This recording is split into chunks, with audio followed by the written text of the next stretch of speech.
All right, everyone. Welcome to the next episode of the PropTech Genius Show. And today's genius is Angela Bates. Hey, Angela, how are you? Hi, I didn't realize I was genius today, but I'll You I'll take it. are. You are a genius today. You are a genius today. So, really excited to have you and just want you to kind of tell us about your journey and how you ended up in PropTech and all of those great. So we'll start there if that Yeah. works. So I don't know if you go back 25-ish years, I guess that dates me a little bit, but that's okay. I happened to land at CoStar Group when they were just in their infancy stage. They went from literally like CD-ROM to web-based, and Yeah. it was just mind-boggling, especially for my appraisers who were knee-deep in paper.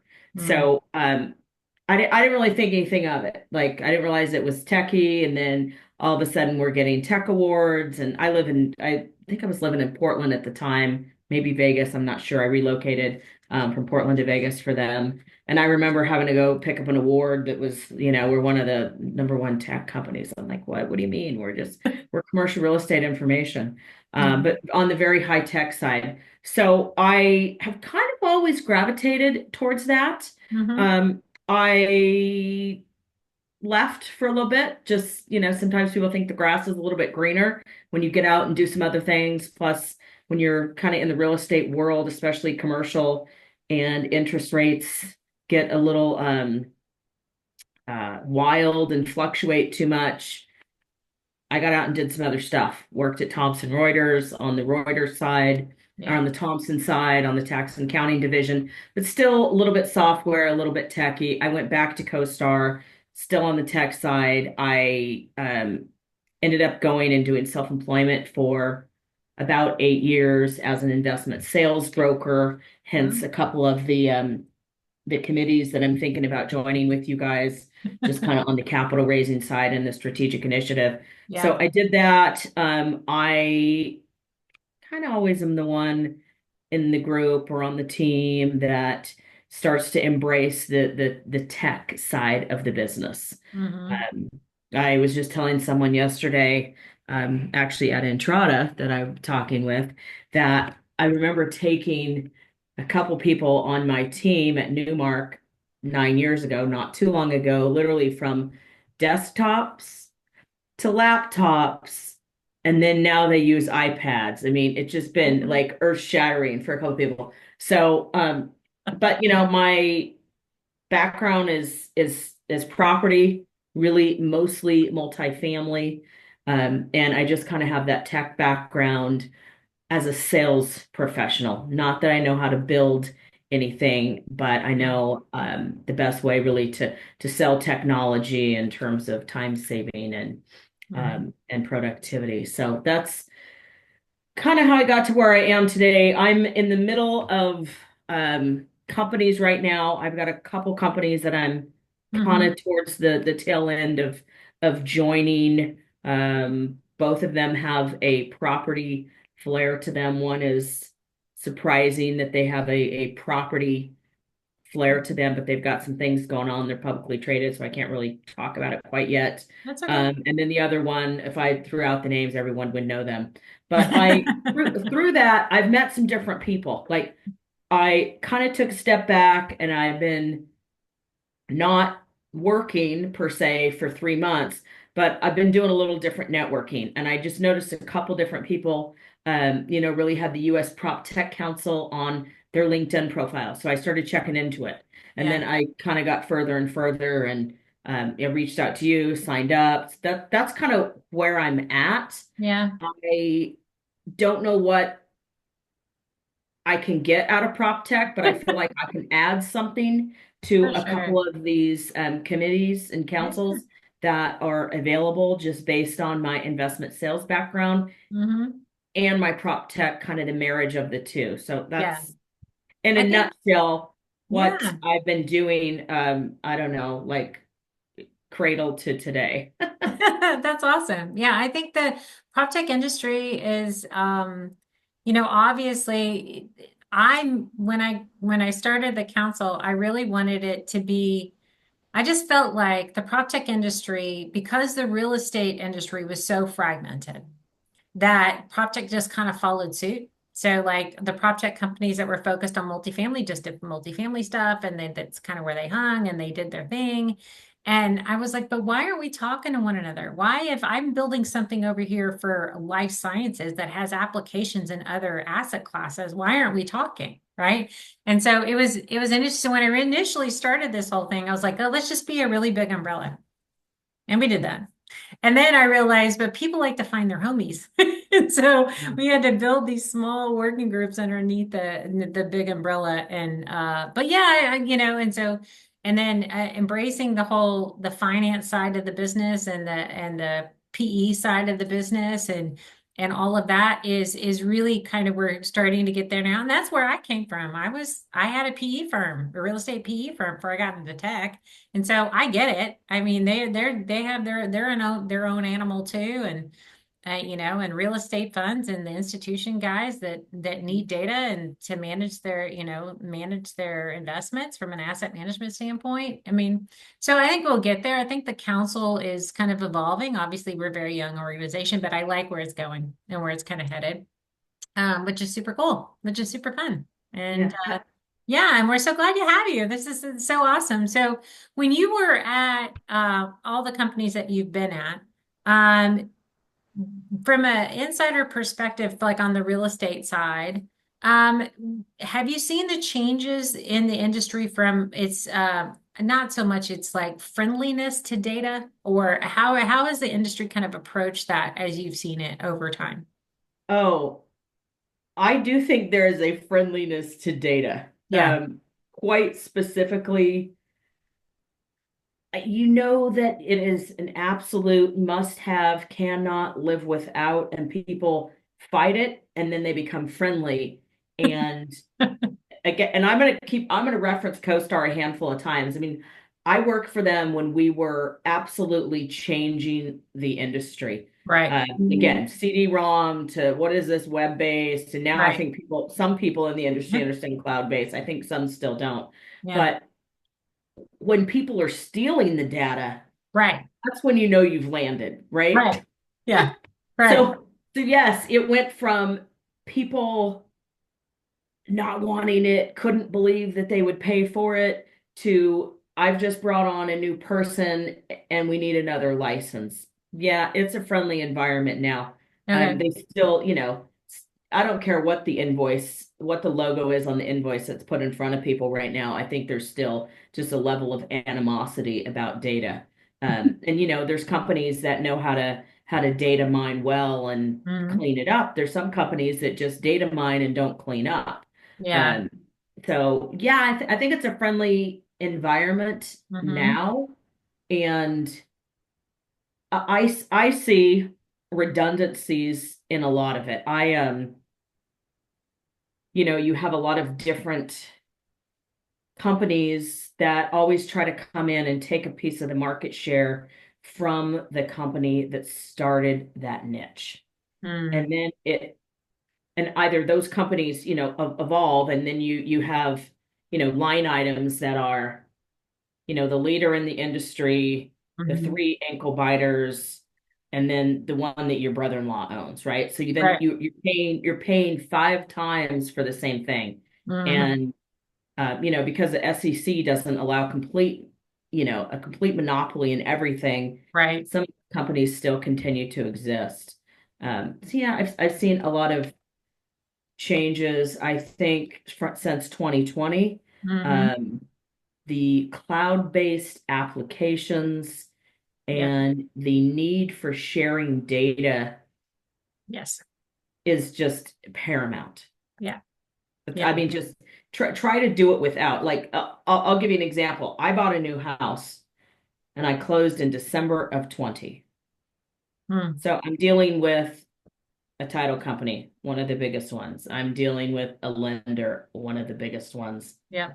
You want to talk about a disjointed industry? I I'll know. tell I, you how many times I had to send the same document to people that work for the same company, but because they were working from home, they didn't have a way to share data. It was I literally it became a Wow. joke. Yeah. Yeah. So That's yeah, great. I've seen a lot of changes, really mostly good. The speed at which things get done today, in my opinion, far exceeds where we were in 2008. Yeah. Um, Yeah. and in just kind of the property industry. I mean, I've done retail. I never did office or industrial or flex, but I've done retail, a little bit of mixed use and multifamily. Hmm. Um, and it's just changed. There's just a level of transparency For sure. that's accepted. It used to be like, oh my gosh, but if you don't accept it, you're kind of um cannibalizing yourself. Yeah, for sure. I mean, I'm hoping that over time some standards get built, right? You would hope. Yeah. I mean, my company, besides being the council, I have a startup as well, and we're a data aggregator, right? So this is I live and breathe this stuff like every day, like dealing with integrations, like and Yes. all the different things that we have to do, and then having to verify that we're paying for this data to come in, but then we have to like sometimes clean it when it gets here, and it's not the greatest, and but it's still better than nothing, and so we're okay with and it's definitely kind of an interesting time, and I'm what I'm finding from my customers is that I can push data to those customers, but they're like, but what do I do with that? Like, and so, but I'm starting to see some real estate companies have data scientists on their team. Not prevalent, right? They're like the early adopters that do. And so I think it's fabulous. And I think that'll be the trend going forward. So all of us data companies will only have to push data. We won't have to actually create the applications that the real estate companies Yeah. need to use our data with, right? But yeah, I know, I think it's interesting for sure. Yeah, I mean, I think without it, a lot of companies can make massive errors. Hmm. And I've watched, I mean, I moved to Vegas in '06. It had to have been '07. Um, it was Hilton Yeah. um, called me and had a land broker that was trying to really misrepresent an area of town Wow. and the demographics and the information. And they hired me while I was working for another company to Hmm. come in and help them understand what that area is not. And Hmm. at that point in time, they opted to not put a hotel in there. Yeah. I also remember helping someone not transact on an office building because when I was in Oregon, a broker represented it to an out-of-state buyer as if it was in Lake Oswego, Oregon, which is one of the highest demographic areas probably in the state of Oregon, when in Hmm. fact it was actually in Tigard, Oregon. Yeah. Big difference. So Yeah. yeah, go ahead and try to operate without data. You will probably make a mistake. Yeah. And it could cost you more than your data subscription would have ever cost you. Yeah, no, I mean for data for site selection for sure. I mean Yeah. it's imperative, especially if you're doing any sort of out of market investing. Oh, I bought no joke an hour and a half away from this back when I was a multifamily developer. I bought a property about it was an hour and a half away from me, and literally it was on the wrong side of the tracks. Like I had a comp that was a mile away that I could never get to because we were on the wrong side of the tracks and I had no market intel to know. And now luckily we got out of it and made money, mhm. but because we just bought it so cheap, but there was no way because I had a next door neighbor that was never going to move on their rents and I didn't have all of this intel and I bought this in like 2015. Okay. And man, I would have loved to have any sort of data that would have prevented me from buying that asset. I mean, we came out okay, but still, the only reason we came out okay is because there was a rush on, it like 2018. Remember the kind of the gold rush? It was right Yeah. before COVID, and people were buying properties, and I Mhm. was like, ugh, but that's the only way we made it, Yeah. honestly. Now I've witnessed a lot of that. I've also learned there's just a couple red flags in data and types of property, Yeah, and if your model is not to buy within a 1 mile range of a mobile home park, you don't bother the guy to come look at the building.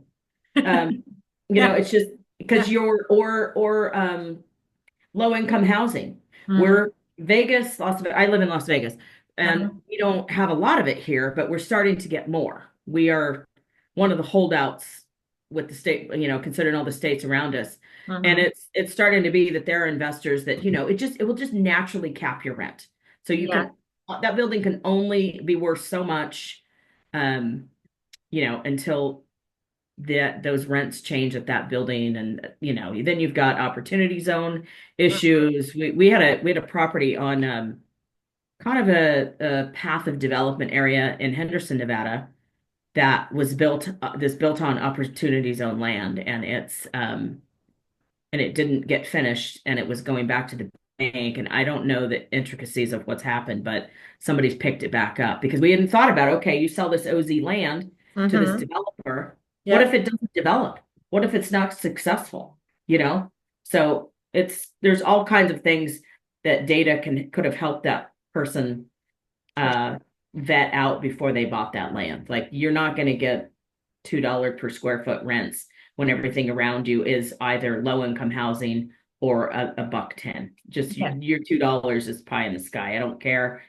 I don't care what's going on around you. Yeah. And $2 sounds probably ridiculous to other people because you're at $4 or $5 rents in a lot of other markets, but we're not here. So Yeah, and especially when the interest rates are rising and the prices were adjusting slowly, but you could have forecast. I mean, I think people could have forecasted better that the prices obviously is going to be price pressure on rents. I mean, it was going to have to come down. Like there yeah, was no way people were going to be able to afford. Their buying power got diminished with the first two rate bumps, much yep. less, the next five. And so, yeah, I think it's and are you seeing now? And I haven't seen on the forecasting. Are the forecasting models getting better? Are people using more data, or is it still I mean, real estate tends to be backward looking usually. I mean, most of the stuff we get is backward looking. Are you seeing anything there? I think we were getting there, and then because of interest rates, things kind of stalled out a little bit. Hmm. So now we don't have the data points from a historical perspective to forecast on Yeah. the sales side. The Uh, rent side, yes. I mean, but the rent side's been interesting because I don't care if you were, well, multifamily office has had a problem here, yeah. and retail is actually starting to be okay here, and industrial's always been fine. But we had 25% year over year rental rate increases. Yeah. Like, okay, like that's ridiculous. But if you even average that out over 3 years, let's say you stay flat for 2 years, you're still 8% year over year, and that's still respectable. Um, so I'm seeing some of that data. Yeah, yeah. On the rental side, the data's fine. On the sales side, we're going to have some issues with data. Yeah. I don't, Vegas, Phoenix, West Coast. I don't track east of Texas too much. Hmm. I hear a lot about Florida just because they're always in the news and everything was going up and now it's starting to soften. So Yeah. I think we need to be cautious of looking at forecasts that are taking into account historical Hmm. performance because there was a big gap. Yeah. Yeah. So And there was yeah, a there's big ways. anomaly leading up to that gap, right? Yeah. It was just like, yeah, there was a lot of craziness that happened for 4 years. So, Yep. Absolutely. Highs, lows, nothing. yeah, exactly. No Yeah. transactions at all, and still very little, I mean, comparatively to where we were. But, Yeah. the transactions happening in 2020 and 2020, well, 2021, really, 2021, 2022, that was an astronomical kind of Hmm. year. But yeah, it's interesting. I feel for the appraisers or any sort Right. of valuation model, right? It's just Yeah. like, Yeah. what do Well, we yeah, I mean, how do you comp something out when there's no comps? Yeah, I know. It's You can't. it, Yeah. it's tough. So Yes, for sure. So what do that's you my background. Mhm. Um, I don't know that that's my expertise. I don't know that I'm an expert in tech or an expert in multifamily. Mhm. Um, I'm a resource. I Yeah. don't know the my expertise, but I'm a resource. I think as the prop tech industry moves forward, it's the people that can bridge the gap between tech and real estate. Because a lot of tech folks don't, I mean, I'm the chair of the council, right? So we have a lot of startups that, and some aren't, don't come from the industry. They're just chasing the shiny object, and prop tech was a shiny object for a while. And then and now some other are starting to chase it again as they expect we'll get through a real estate recession and there'll be another boom. And so they're starting to tip their toe in the water now. But translating from tech to real estate, I think is going to be an invaluable skill. We have some prop tech consultants that are coming on board that either came from the real estate side and new tech or whatever it might be. But I think that there'll be a need there for sure to help the industry move forward and adopt more technology. Yeah, I I don't think know. it's even more technical than it used to be. Yes. I mean, there are some big names in Seattle Yeah. that have really put the tech on single family. Mm-hmm. And you want to, I mean, that is definitely a group of individuals that operate literally with binders of paper still. And they're having to get online and operate from a technical perspective. And it Wow. is going to be very interesting to watch what happens with some of those providers of, let's just call it advertising, which is a form of data. Mm-hmm. Like True. I had to laugh the other day. I got my Zestimate of my house. I'm like, I don't remember them being in my house. Like that's not what my house is worth. Yeah, I But know. it's I get it. It's a good start. You know what I mean? It's somebody's some I mean, God bless them for cataloging every Everything. home in the country, right? Right. But Yeah. we had to get some layer of tech on this industry because we could not, there was too much fiduciary responsibility to operate off of a binder of paper. Yeah, no, for sure. So Yeah, they've changed a lot on the single family side. I appreciate what they've done. There's some other competitors coming in and putting a higher level of data and information and tech yeah, on it. So it'll be interesting to see in the next 3, 4, 5 years what transpires on the residential side, yeah. or even the investment sales side. I mean, I just while I was at Newmark, I saw more and more off-market deals with um, going direct. You'd have a big multifamily owner go direct to another big multifamily owner, Yep. and they would be, hey, we need another property in Las Vegas. That's fine. We need another property in Nashville. So they would like, we used to Swap. call it horse trading, but now they're trading properties. Yeah. And they would do it off market and in a very confidential manner. Mhm. And there's also, I mean, there's reasons for it to be very confidential. Blackstone is a prime example. Big company. People, word gets out that they're buying a big portfolio. Yep. You could shift the stock. So there's a reason sometimes to do things quietly and off Hmm. market.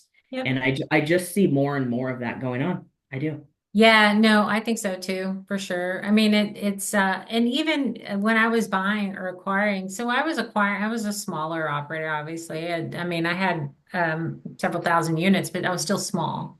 And the turmoil that happens when an asset is sold and bought, like it could just like kill your performance for the first year Yep. because people are like, oh, we just got bought, so they'll skip and leave and they'll just like it's just crazy what happens. Yeah. And as soon as they realize that that asset's being sold, they'll stop paying rent and they'll do all these weird things. And then I'm just like, this is so odd behavior for me, but okay. And then, but it was the game I was in for a long time. But yeah, no, it is crazy town. And I get why they happen, quietly. Like, don't tell anybody, please. It's hard Yes. not to notice when you got, teams of people doing due diligence on an asset. It's not, Yeah. you kind of, I personally did an off market transaction for Blackstone. mhm. Um, and it, I was selling to Blackstone for a guy that I know pretty well and know his son and all that. I couldn't tell him it was Blackstone buying the Um, property. I mean, I was under a hardcore NDA for valid reasons, but Yeah. their money was good. I'm Yeah. like, who else you gonna get to write a check that size? Like, take the Yeah. money. Yeah. It's a big name, I can tell Yeah. you. Yeah. It's And a they big, have a lot to lose by any of that slipping out. So yeah. that Yeah. was, I don't know, maybe 2017 or something like. It was a long time ago. They Yeah. weren't as active in Vegas as they are now. I think now people assume that Blackstone's buying everything when they're not. Well, are we up against your timeline? Do you have to? I'm getting darn close here. Okay. All right. Well, this has been fun, and I'm so glad you're a part of the council, and this has been great. If somebody would like to get a hold of you, how could they do that? Um, my cell phone is probably the easiest way. Okay. 702-885-4500.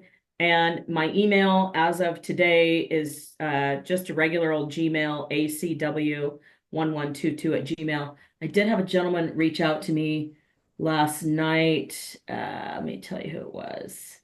Todd Thorpe. Oh yeah, Todd's a great. Yeah, yeah. Yeah. He said, I Todd. see you're a member of the council, and we Yeah. connected. We haven't chatted or anything, but um You'll yeah, I find just that that's the best part of the council. It's just the members are fabulous people, and we all and it's one thing that I get. It like makes my heart. I get all the warm fuzzies because I all the collaborations and all the cool things that are happening, and the startups that are scaling and growing because of it. It does gives me lots of warm fuzzies. yeah, and I'm probably in the next 3 months will have an announcement as to where I'm landing and going, but I'm doing my darndest to really stay in the property Yeah, side of the business. awesome. That's great. Well, I'm so glad you're here. I'm so glad you're a part of it, Thank and you, we'll Amy. see you. Thank you so much. All right, take care. Thank you.